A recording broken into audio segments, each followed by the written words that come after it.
It's so easy to feel so much confusion, anger, self-hatred, hatred at the world, frustration, despair, feeling like you're doing it wrong, like you're not doing enough, and having compassion for yourself and finding ways of practicing gratitude are really powerful for those moments when your mind, is going into a negative spiral. Hey everyone, welcome back. I have got an incredible video for you today. I'm so excited to have Chelsea Sheely here with me today over in Vancouver, Canada. Yay, Canada! Thank you so much for taking the time to do this today. I really appreciate it. Yeah, I'm very excited to be here. You reached out and you said that you've been in my Facebook group for CFS recovery for quite some time and that you've been watching the recovery videos on this channel and that you were hoping and planning that one day that you would be able to come on the channel and share your recovery story. And now here you are, which I think is just amazing.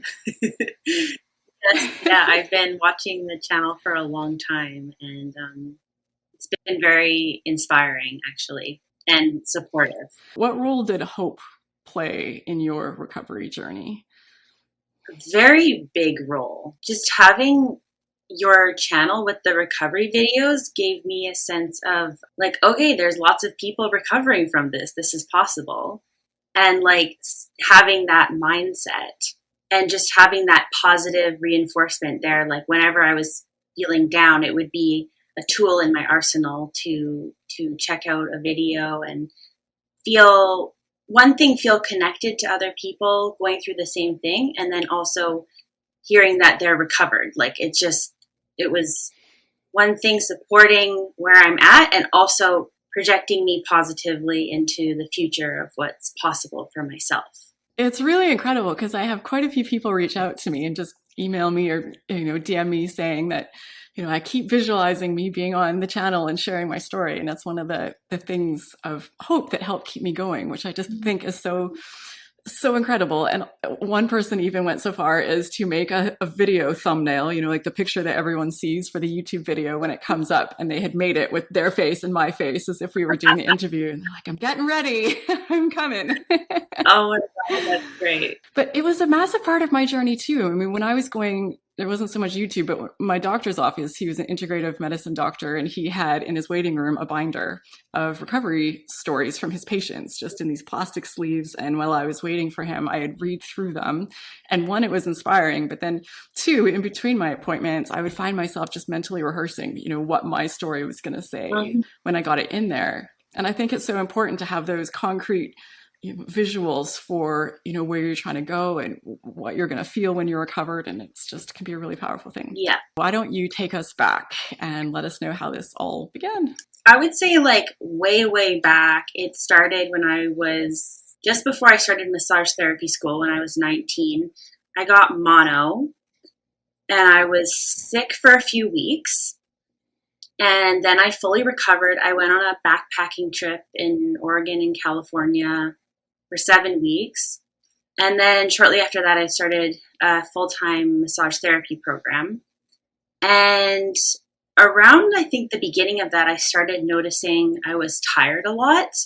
I was still able to do everything in my life, but I noticed I was tired a lot and I was like falling asleep in class. And this went on for about a year, and then I saw a medical intuitive, and he said I had Lyme disease, and then he gave me some like powerful antiviral herbs. One was cumanda and one was olive leaf extract, and then I fully recovered.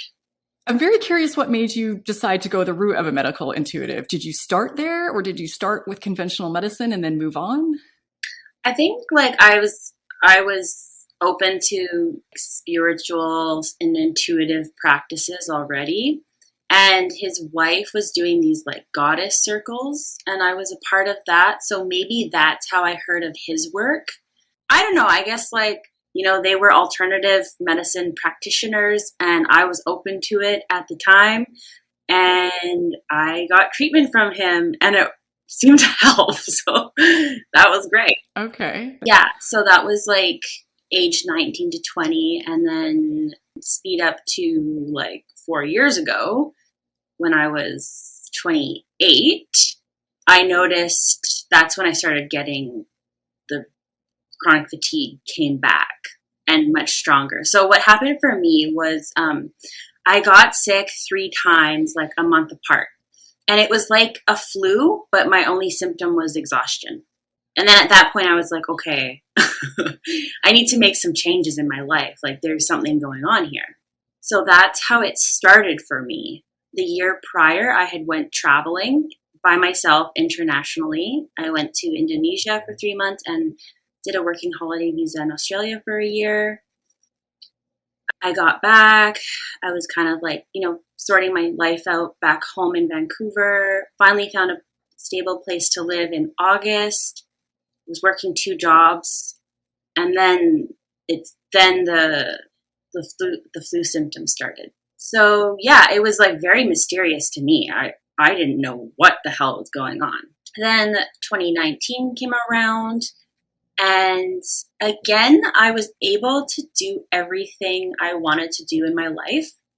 Like I actually went to San Francisco, where you live, to do a training. I did rock climbing. I did ultimate frisbee. I played volleyball. I went to music festivals. So I was able to live my life, but I was having these episodes of like extreme exhaustion that I didn't know why it was happening. And I was noticing, like, as the months went on, that it was getting worse. Yeah, again, I saw the medical intuitive because he had helped me before. So he was kind of like my first go-to, and that was more around the summer, fall of 2019 that I started like deciding to do treatment again. And his treatments didn't help this time. So he said I had like heavy metal toxicity, and I was taking supplements for it, and it was not helping at all. So I stopped doing that after a few months. Then I started the whole like, whirlwind of like trying to figure it out, which took me 3 years, and it was like all these different things I tried. So, it went from working with my gut and working with sleep and seeing different naturopaths and so many things. What are some of the things that you tried that you didn't find were helpful for you? So many things. In 2020, I started working with a naturopath, like really more intensively and specifically, and I didn't find his treatments helpful. So we worked on trying to balance my hormones with, because they were out of balance. We worked on working with healing my gut and mitochondrial support. Yeah, he was trying to figure out how to like support and balance my body systems through like supplements. Yeah, and it wasn't helpful. And then in 2021, was it? I started seeing Dr. Chan, who was referred to me from a person who had recovered from chronic fatigue syndrome.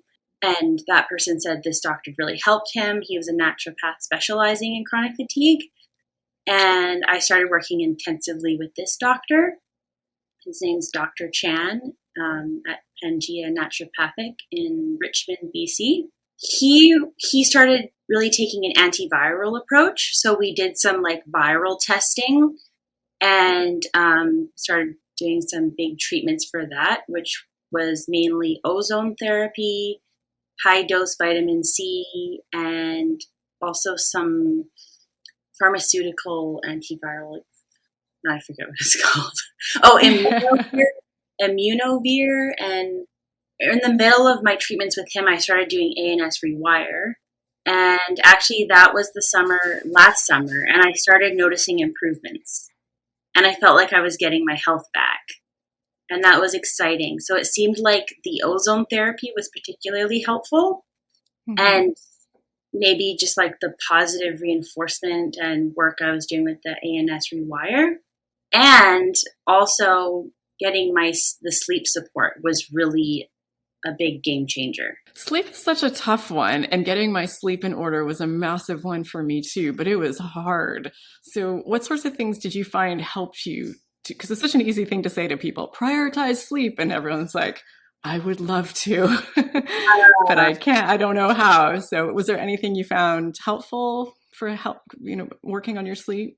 Starting to understand more about my autonomic nervous system and how if I was getting into a state of being wired and tired, that's going to throw off my cortisol and my sleep wake cycle. So one thing that helped me with sleep was realizing I can't treat clients in the evening for like massage therapy because I would get too revved up and the adrenaline would kick in and then it would throw off my sleep wake cycle. So that was a huge realization. And then also the sleep hygiene, which I learned through you. Dan Newford talks about it as well. So like getting that under control and then medications. Yeah, I found that all those changes really can go a long way, and there's a lot that you can do to help. But when I was in like the thick of my recovery, when my body just seemed to be so agitated and sleep was so hard, I needed the medication as well. I said, to me, it was sleep at all costs. I don't care. Whatever I had to do, I slept in a separate room from my husband. I did all sorts of things. Like this has to be such a high priority. Okay, so you're seeing some progress from different things, the ozone therapy, the sleep hygiene, some other things from ANS Rewire with Dan Newfer, starting to see some progress, it sounds like. Yeah, and there was a lot of things I also that was supporting me, and I was learning that I was more from research and from things I would learn on your channel from other people's recoveries and books I'd read and people I talked to, and that stuff mainly was free, which was good. I was looking at like my digestive system, and I knew that's been a huge area of imbalance for a long time, for like my whole 20s. And I knew that I needed to get that under control and healed, and that could potentially help a lot with this syndrome. And then my nervous system as well. So I could see some behaviors I had and the ways my nervous system would work that were out of balance. And so getting that supported. And then the reproductive system. So for me, I had issues with amenorrhea and irregular periods for a number of years. And I was like, okay, there's another thing that I can be proactive about to see if that helps with this chronic fatigue thing. Of course, like the general symptoms, like getting the symptoms of chronic fatigue under control, like with the post-exertional malaise, restless legs, the sleep, like we mentioned, just kind of like looking at all these things that, okay, I can do. There's things I can do. What all did you do to support or address your nervous system? So one thing which is really helpful and I still use is yoga nidra. Have you heard of it? I have, but for people who aren't aware, can you explain what it is? Yeah, so it's like a guided meditation, usually done lying down, where someone guides you to relax your body and go through the various parts of your body with your awareness to just notice those parts of your body. It's kind of like a systematic body awareness practice. And yoga nidra means yogic sleep, I think, where you're in this really deep state of you.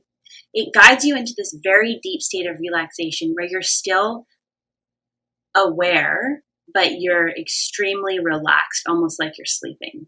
So it puts you into that deep state of rest. If I'm kind of in that like a restless state or a wired state or my mind's busy, just lying down doesn't feel as restful, or of course watching TV isn't as restful, but like going through this deep relaxation, it's like, it's just all the tension from your mind and your body is like settled. And then I would say generally having a meditation practice, like I had already been doing that, and then Dan Newfer really recommended that as well, to do a daily meditation practice. it's just another way of really getting into a deeply relaxed state, which is so important for the nervous system to recover and support recovery. Other things would be like practices of compassion was really helpful, which sounds really simple, but like in practice, it's so easy to feel so much confusion, anger, self-hatred, hatred at the world, frustration, despair, feeling like you're doing it wrong, like you're not doing enough, and having compassion for yourself, and finding ways of practicing gratitude are really powerful for those moments when your mind, is going into a negative spiral, and you can bring it out of that with finding some peace in your heart. So that's really helpful. And I guess I'm kind of getting into like mental health, like emotional support, is finding ways to release the emotions. Yeah.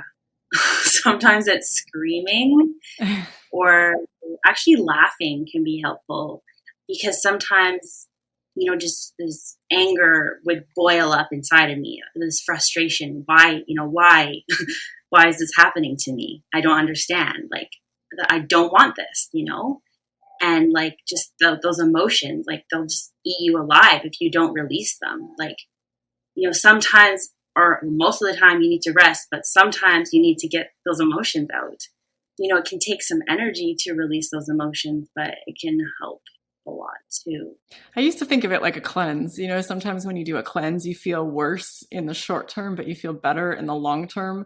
So getting those emotions out, it could cause my symptoms to flare up, and I could feel worse for a little bit because of it. But in the long term, it's really helpful. I'm glad you brought it up, because we have these interviews, right? And everyone's smiling and happy and healthy and living life. And it's easy for it to come across like all of this was really not that bad and all of this was really quite easy. But everyone who's here, like you, doing these interviews, had to walk through hell to get here. It was a nightmare that you had to keep pulling yourself back up and finding ways to keep going. So, we try to keep this uplifting and, optimistic, but it's also really important to acknowledge what a challenge, how hellish this can be, and how you need tools. And those tools that seem simple, or maybe like they shouldn't be where your priority is, are so important, because without that ability to keep yourself in a good space and keep yourself getting back up again and keep doing what you need to do, or keep researching until you find your answers, it's really easy to get stuck. It's not so linear and simple. It's like I said, practicing compassion and gratitude is important, but sometimes you need to like scream like, and you need to hate the world, and you need to like have a tantrum, and you're like not interested in compassion. And that's what you need at the time. How are you actually feeling? And if you're feeling despair, like kind of like let yourself go into it, and then find a way to come out of it.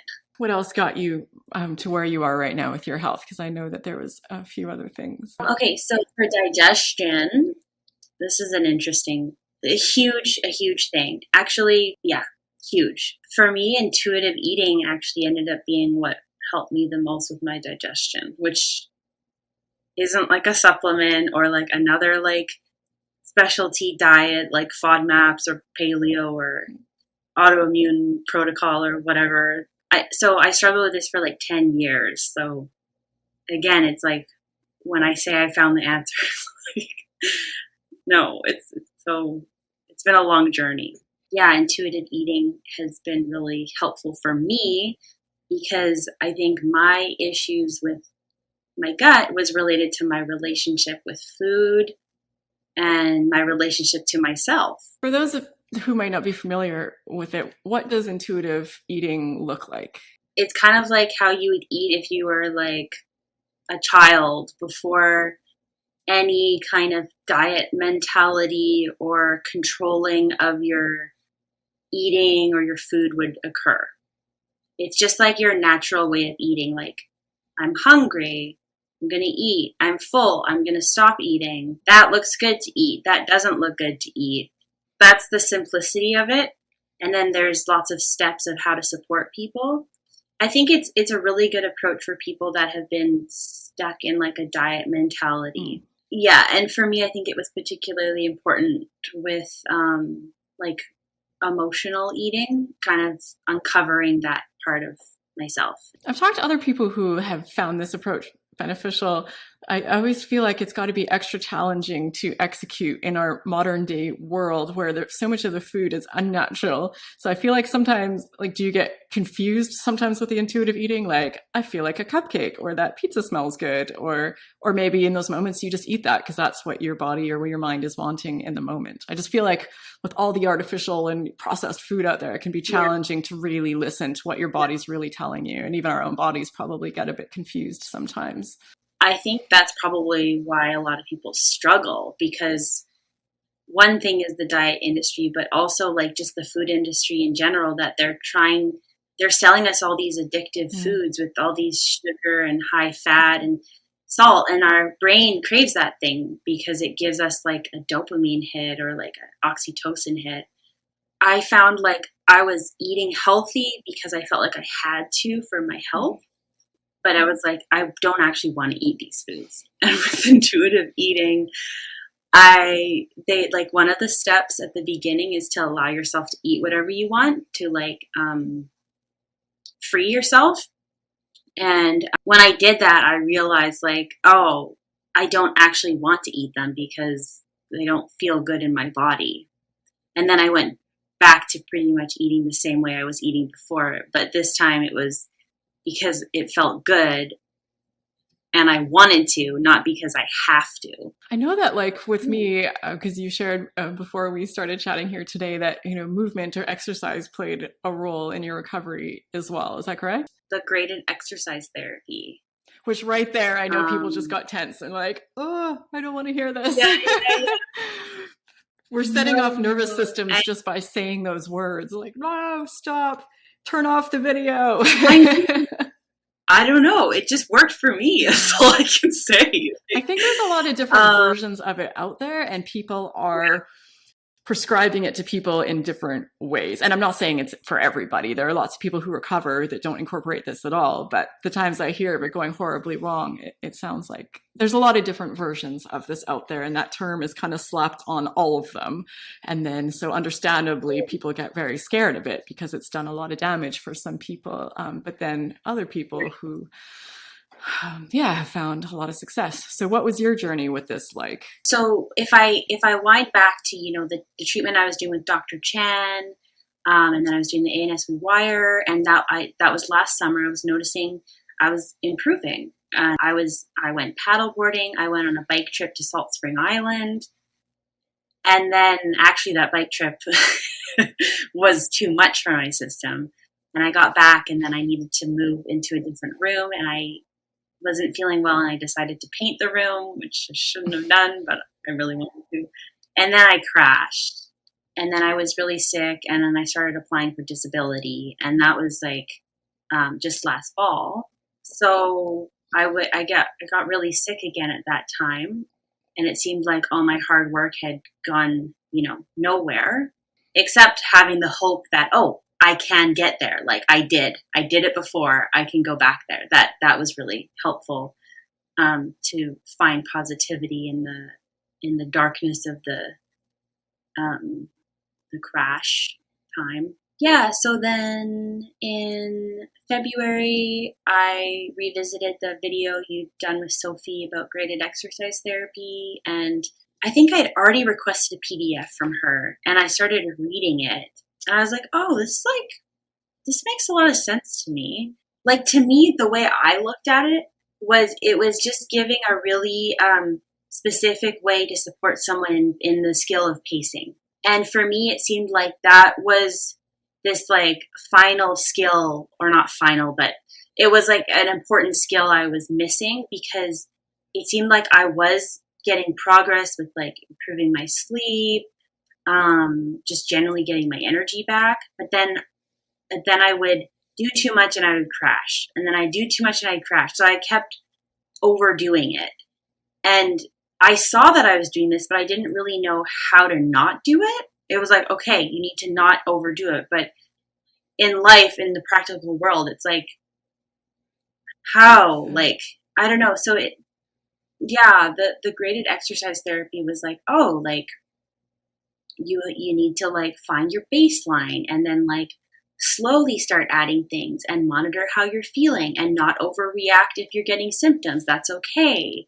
And it was like, oh my God, like this is really helpful. And I started doing it for a few weeks, and it ended up being that, oh, actually, I'm not doing it correctly. It needs to be done this way. And I was like, oh, but that doesn't work for me because this is my life and I can't, fit this box of how it's supposed to be. So I didn't find it overly discouraging to hear that I was doing it incorrectly because I'd already seen results. So I kept going with my own version and I kept seeing results. And I just was like so determined and steadfast and focused on this like program I created for myself. It was like, nothing's going to get in the way of this. Extremely difficult, especially the first few months. And yeah, it really paid off like a lot. That's so interesting how you refer to it as pacing. And I've never actually really thought of it that way before, but I think you're right. I think that's exactly what it is. And when it worked for me, and I know not everyone has this luxury, but I got rid of just about every other obligation or commitment, all the other activity in my life, and my life got very simple, and I was able to put myself just in this bubble, and it was all around this very gentle, gradually increasing, movement exercise program. And it's like, okay, I can handle 1 minute. And then I'd up it to 2 minutes the next week. I'm like, oh, that feels like too much. Maybe I need one more week of 1 minute. And it was just really paying attention to what my body could handle and then slowly increasing it, and slowly expanding just ever so slightly beyond what my current limitations were. So you're right. It's like a very focused activity in pacing and gradually increasing what your body can do. I think that's such a great way to explain it. Yes. I wonder if that's why you and I had success with this. And I'm sure there's a lot of factors. I don't mean to overly simplify it, but no one was telling me what to do when I did mine. It was very much just listening to my body and figuring out what worked for me in my life. So maybe without that rigidity of someone else imposing rules on you for this, I can see how that has the potential to be problematic for some people. But yeah, it's just nice to hear this because I know that at least for me, gradually increasing movement and activity was extremely helpful. I think it was one of the main drivers that got me through this. We know at least for some people that this is helpful. I also use the Notion app that you mentioned in another video as a way of creating a daily schedule for myself and creating a progress tracker. I found it really helpful and important to track my progress as a way of telling my brain, reinforcing my brain that I'm getting better. And that's something I learned with the ANS Rewire was like, you got to show your brain that you're getting results to increase that feedback into yourself that you're getting better. And, seeing like that you wrote down the results. It's like, oh my God, okay. I successfully, went to 3 clients once a week at the beginning. It's like, I did it. Like, I didn't die. Like, wow. Because sometimes, like, increasing, it was like, oh my God, am I going to be able to do it? I would get scared.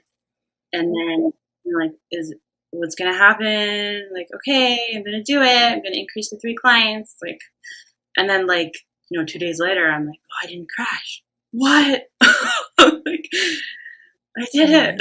And that's constantly reinforcing myself that, okay, I can do this. Like it's constantly giving that empowerment to myself. Yeah, which is really helpful because when I started, I was at a place of feeling a very strong lack of trust in myself. Because I think that's like probably a lot of people can relate to that. In a way, I think it might be a type of PTSD, actually.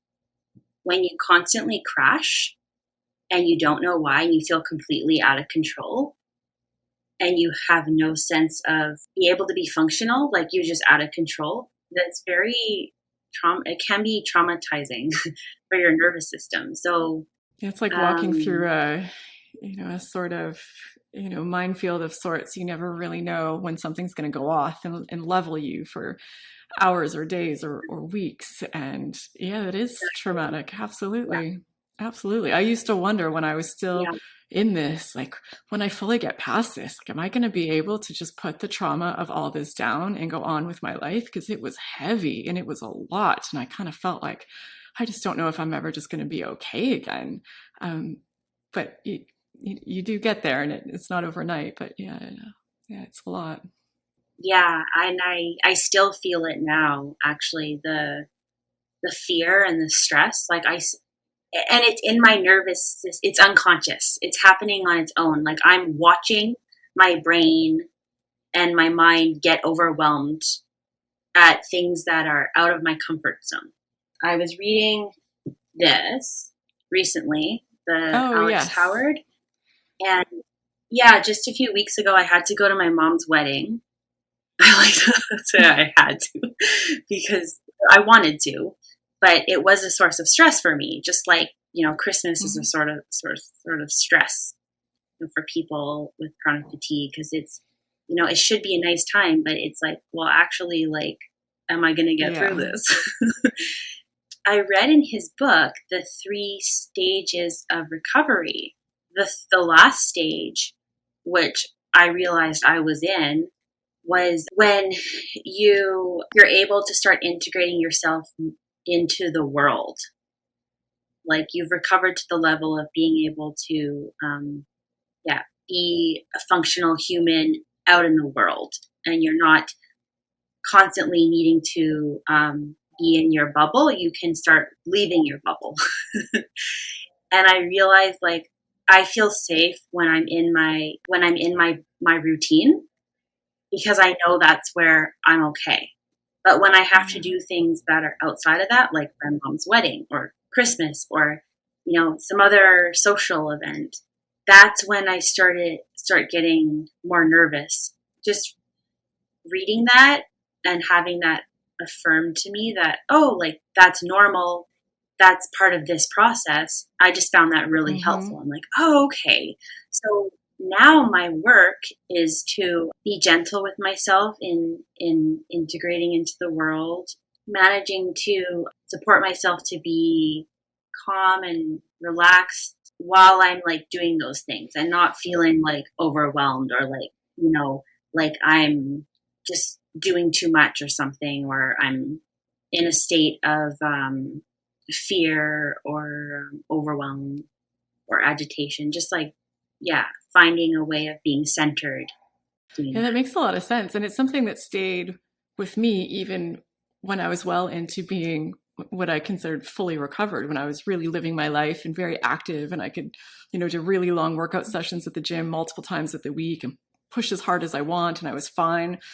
So essentially, I wasn't having any symptoms, no post-exertional malaise from anything, feeling great. But I still had Mm-hmm. this fear of new things for quite a long time, at least a year. One of them was like exercise classes. So I could go to the gym and I could push myself, but joining an exercise class where someone else was in control of the pace, the intensity, the duration was scary to me because I needed to have that feeling of safety, like I can quit when I want, even though I knew that I could take it. But I think that's such a good point about that integrating back into the world and being compassionate with yourself throughout that process. And it's, the trauma that we've been through, and things are Yeah, scary, and you just need to work through them. And it's yeah, okay that all of it's okay and normal.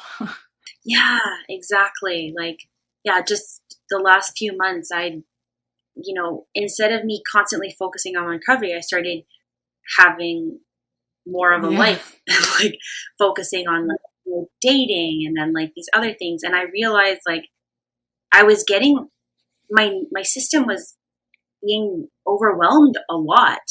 And at first I thought it was the person I was dating. And then I realized like it kept happening. And I'm like, oh, this keeps happening. Like there's a pattern going on here. And then that's when reading that from Ben Howard, the 3rd stage of recovery, I was like, oh, like that's normal and that's where I'm at right now. Yeah, that gave me a sense of reassurance and compassion for Amazing. myself.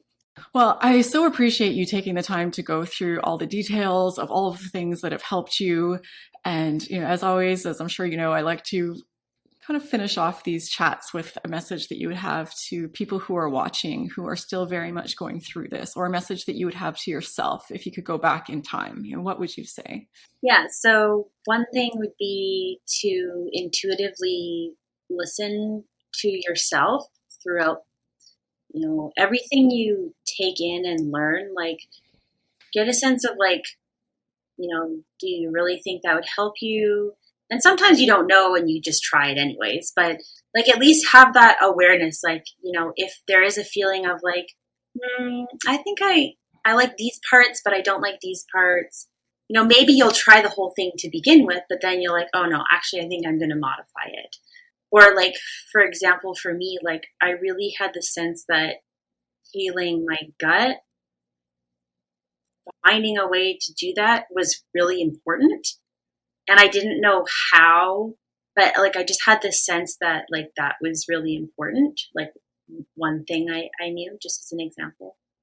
Yeah, another thing is to be gentle with yourself. I think it's just generally a good thing to like find that compassion and like peace. And then on the other hand, like I was talking about as well, finding ways to release emotions, I think is really helpful. Or just throughout the journey of like, intense emotions, like you got to find a way to like get those out of your body so you can come back to a place of gentleness. And like I also mentioned before, like I think it's helpful to keep exploring and know when you need a break. So, you're going on a path, maybe you find it's not working, and okay, like, you need a break now, like, this wasn't working, or this is stressing me out because it's overwhelming. Like, I need a break. And a break doesn't mean you're giving up. It means you're listening to yourself, and you know that maybe you need to practice some acceptance and not constantly trying new things, but just coming back to yourself.